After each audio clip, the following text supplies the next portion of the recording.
Opinion varies across the independence movement as to what kind of national security setup Scotland should have post-Union. And this is a critical question, seen as for many, the cause of independence is not simply to replace the flag or badges of honours of Scottish regiments, but to question the fundamental economic, political, racial and institutional frameworks in place that Britain has so destructively contributed to. Scotland has had a part of its identity suppressed by an enforced warrior culture that states that contributing to British war is responsible and noble.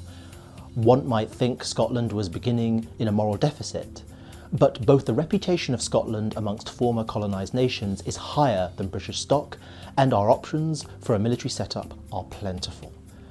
But let's look at Ireland, a country that has struggled free of colonial domination to set up itself as a beacon of non-intervention, peacekeeping and defence, in the most honest sense of the word.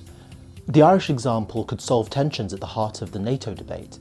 It is not a member and has had to suffer for its neutral stance in World War II, but its political class have cooperated with NATO in terms of interoperability and PFP operations while maintaining a moral position on Iraq, Afghanistan, and keeping its reputation for a high contributor of peacekeeping amongst African, Arab and Asian states since 1958. Ireland has a defence force of over 8,700 and a reserve of 1,800. In all, some 226 Irish troops have served in NATO-led missions, but more have served for the UN, with up to 850 personnel offered for peacekeeping in the UN missions, including in Lebanon and Syria.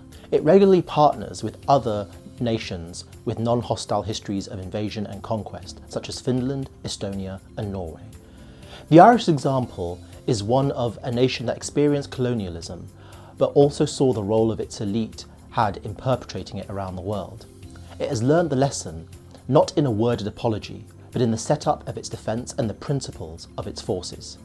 Technical expertise and peacekeeping, multilateralism and the belief in international law over armed might or covert action.